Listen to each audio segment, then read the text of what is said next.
Hi and welcome to Old Time Knowledge. Well, every once in a while I make a video that I almost feel silly making because it just seems like such a easy thing to do. I mean, I just feel like, why am I even making a video about this? But it has occurred to me there are a lot of people who just don't know this. And this is one of those game-changing skills.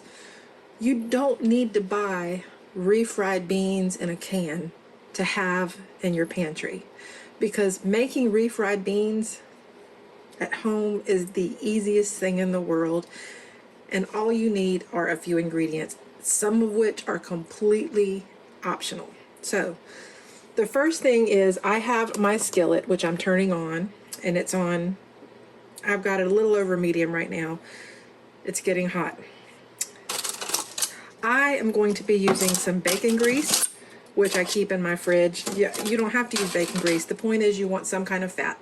You can use any kind of cooking oil. You can use lard. You can use bacon grease. You can even use butter if you want. That'd probably be kind of weird, but you could do it if you needed to.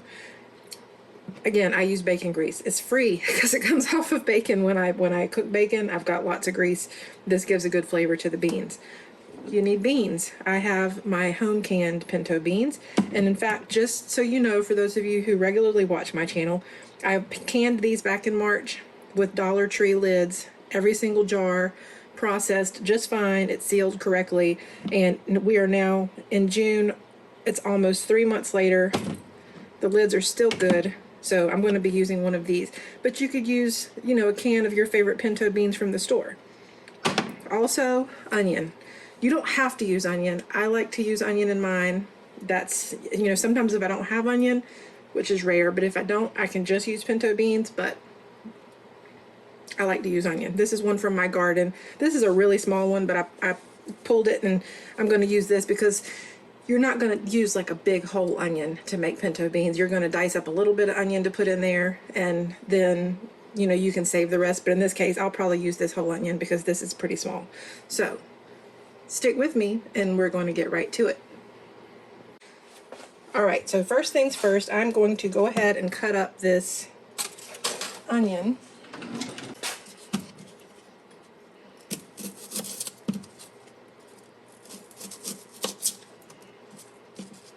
Okay, I had to peel it real quick, but I've got it peeled and washed. And like I said, this is a really small onion, so if you have a bigger onion, just use a little bit. I would say whatever, if you want to use onion, use as much or as little as you like. But you're going to dice it super fine. Okay.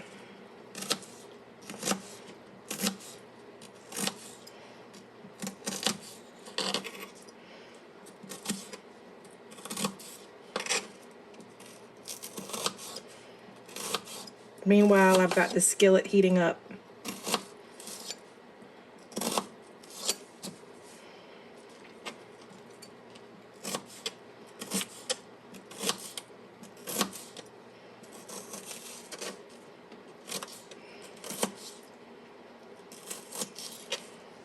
All right. So now I have a fork because this is exactly what I'm going to use to mash the beans. I'm going to get some bacon grease out of my jar, or mug, I should say.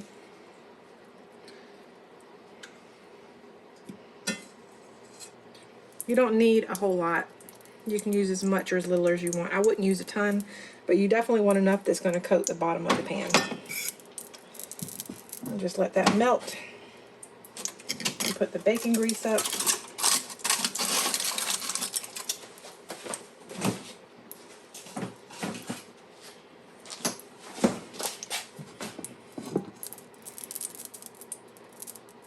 All right.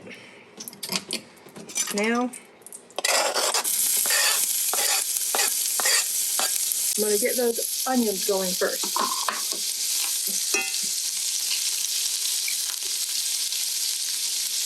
And I like to actually cook the onions until they're starting to brown a little bit, kind of almost getting a little bit burnt, and then that's when I add the pinto beans.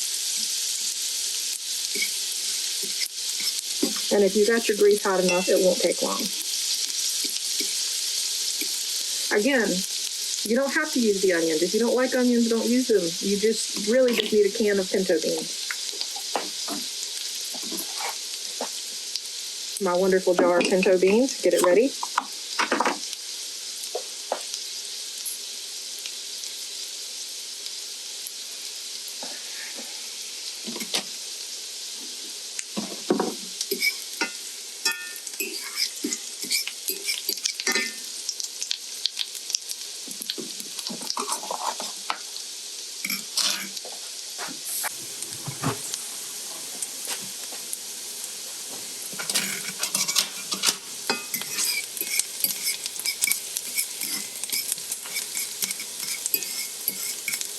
Now I will say that I add salt to my beans when I can them because I want them ready to go when I take them out of the jar.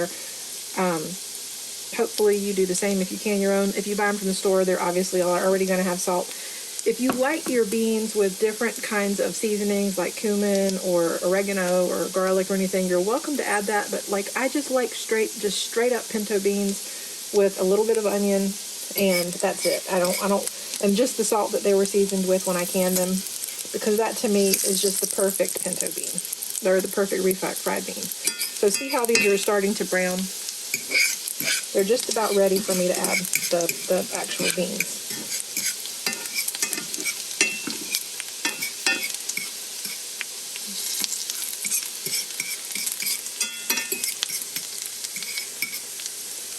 Okay, that's good enough for me. So now I'm going to add these.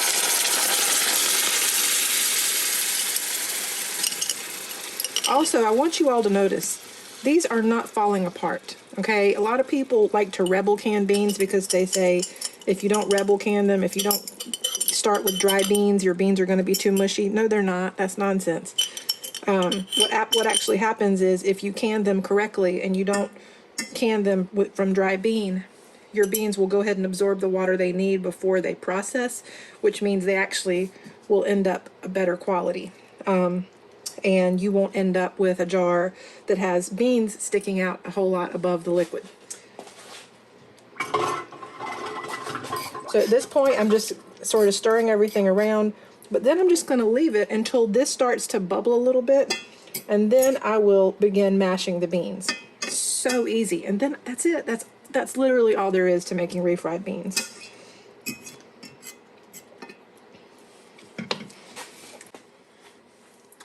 Another great thing about doing it this way is you can mash them to the consistency you want. If you want them to be super, super mashed and super, super creamy, you can do that. If you want to leave it with little bits of beans still in it, you can do that. I'm doing this right now because I'm going to make some bean burritos for lunch, and so that's what I'm doing.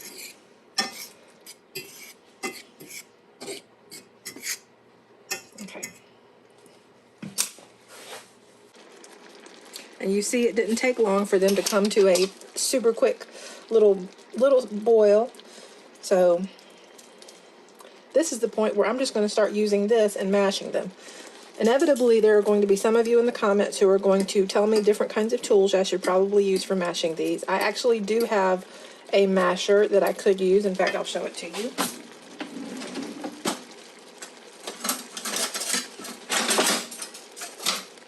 I have this. If I were going to be making a much larger batch of pinto beans, I would probably use this. But this is one jar. So why am I going to use another implement that I have to wash? I'm just using the fork. So I'm just smashing them. That's it. That's it. This is literally all there is to making refried beans.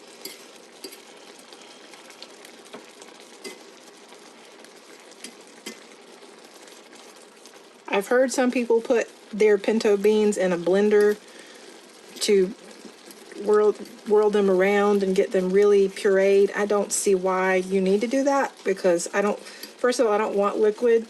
I want them to be, you know, pinto beans like we would recognize in any Mexican dish, any Southwestern dish. But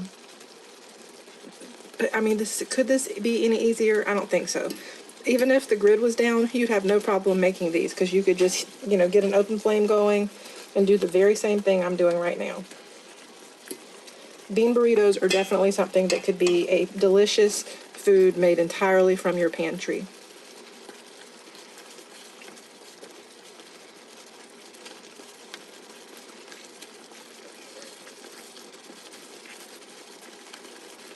Same thing with beans and rice.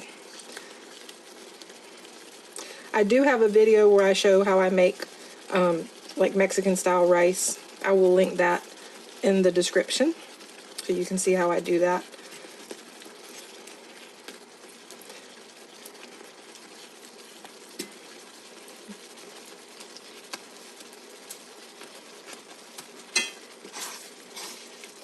And see, this is about how I like them, but if you wanted to mash them more, you could. But see, at this point, then I'm just going to let them keep simmering until it thickens up a little bit. Because what it'll do is it'll cook the liquid down some, and then that's when it's going to get that consistency that we're more familiar with in a jar. But also, once the temperature starts to come down, once they aren't just to that boiling temperature, they'll also thicken up.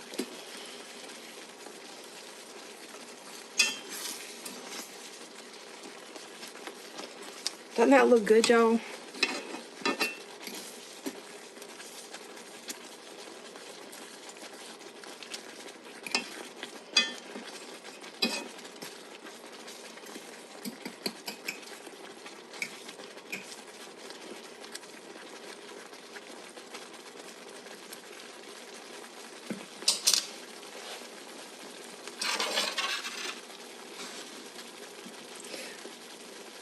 Now, while that's finishing up, I'm actually going to get my larger skillet out and start getting a tortilla ready to make a burrito.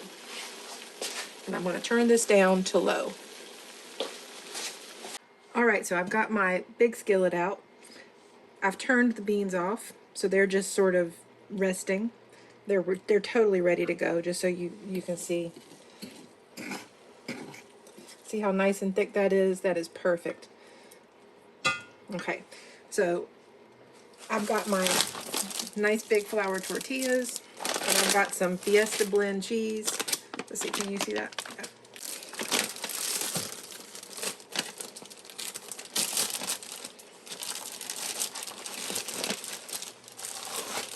And I'm just going to start to warm this up in here.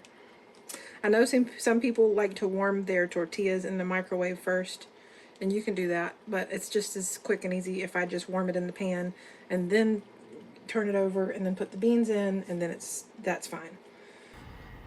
Okay, I actually already made a burrito and I didn't get the recording on here.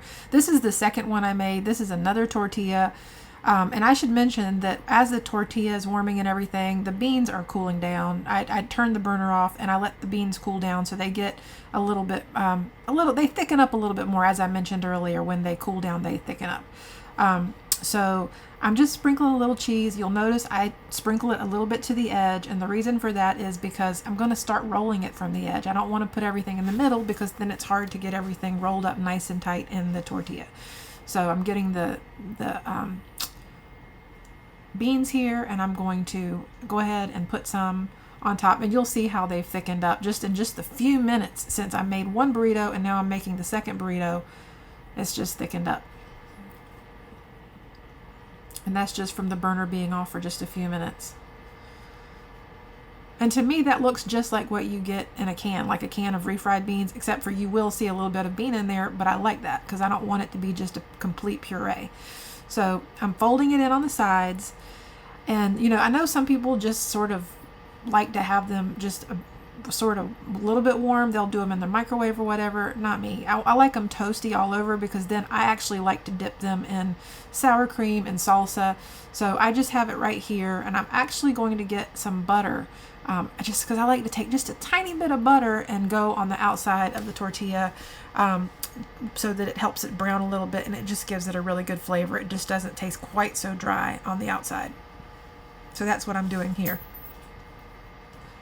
Also, while this is cooking, I hope Poplar Preparedness will see this video. The thing that got me thinking about making this video was the other day I saw one of his videos, and he was talking about all of the pinto beans that he has stored, not because he likes to eat pinto beans just like that. He only ever eats pinto beans as refried beans, and he has lots of cans of refried beans, and that's great.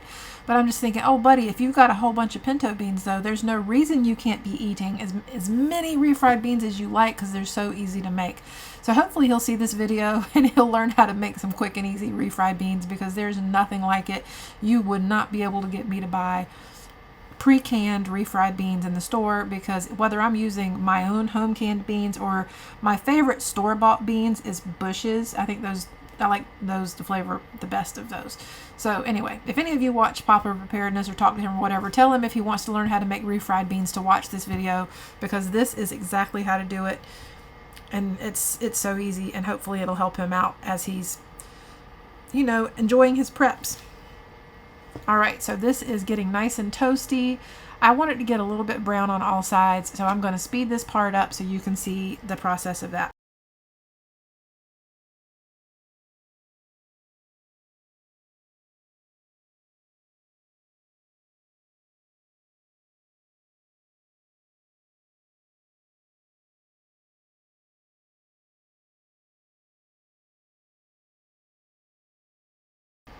Okay, it looks like that's got it, so I'm going to plate this up, and then I've got to get some salsa and sour cream out of my fridge to enjoy this.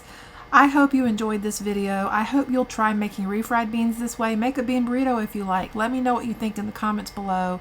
This is such a great skill to have. I absolutely love these. They taste so good. Thank you so much for watching, and I'll see you again soon. Bye-bye.